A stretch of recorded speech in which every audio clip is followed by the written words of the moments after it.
The indictment of a former president of the United States on a campaign finance issue sends a terrible message to the wider world about American justice. Because I have to tell you, there are dictators and authoritarians around the world that will point to that to justify their own abuse of their own so-called justice system. So I'm very troubled by it, but I think the American people will see through it.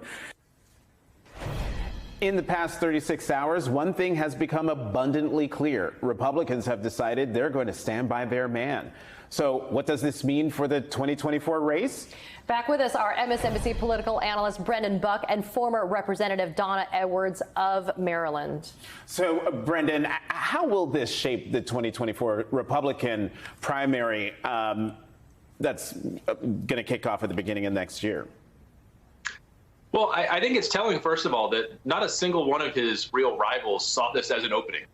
Not one of them thought this was a time to go after him or exploit him or knock him down. Look, Ron DeSantis made an offhand comment a couple weeks ago when Trump first suggested he was going to be arrested and faced a bunch of blowback. And now here we are when he's actually indicted, and Ron DeSantis is trying to take Donald Trump's side as cleverly and creatively as he can. I think they all see that this is where the party is right now, and that's just the quicksand you get in with Donald Trump. And I think it is going to be the biggest problem for anybody who is running against him. Donald Trump is going to be the center of the story for a very long time. The most important thing in a campaign is how much attention can you get for yourself? And I think it's going to be very difficult. You know, Ron DeSantis may have a chance still to reset this race, redefine and reassert himself. But if you're a Mike Pence or a Nikki Haley and you're polling it in the single digits, it's going to be really hard to knock Donald Trump off the stage because, as I said earlier, people love a show, they love a fighter, and he's going to give them what they want right now. Right. And meanwhile, Donna, on the Democratic side, you have, I mean, even though President Biden has not announced, we are expecting him to announce a re-election effort. How is this going to affect how he runs his campaign?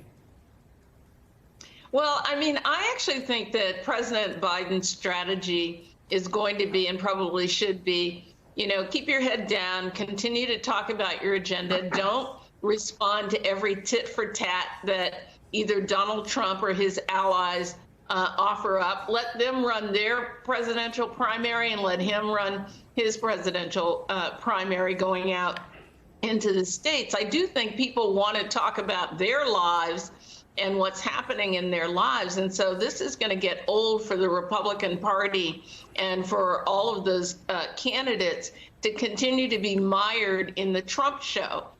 The American people, I mean, you talk to them, they want to talk about their children's future and their personal economy and what's happening in their communities.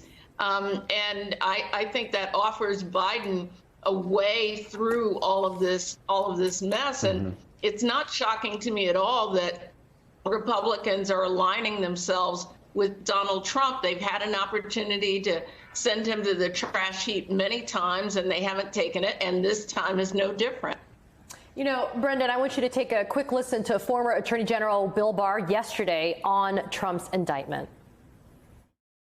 It's the archetypal abuse of the prosecutorial function to engage in a political hit job, and it's a disgrace if it turns out to be what we think it is.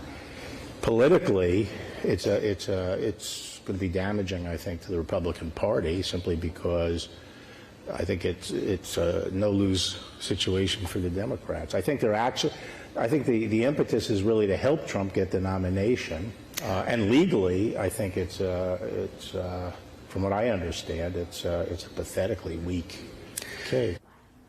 You know, Brendan, you got Bill Barr there saying that it's a no-lose situation for the Democrats, but the Democrats have largely remained silent on the matter so far. And a couple of blocks ago, you noted that the GOP, the Republicans, they're fighters, that's the reason why we don't see policy. We don't actually see substance from them, that's kind of how they're hardwired. But should Democrats, knowing that we're going into a 2024 presidential race shortly, should they actually maybe put on the gloves and maybe join into that fight?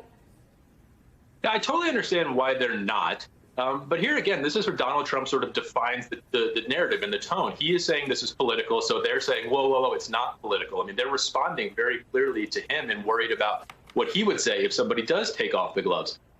Look, it is a fine political principle that when your opponent is in trouble, you don't need to do anything, let them sort of drown on their own. And so I get it.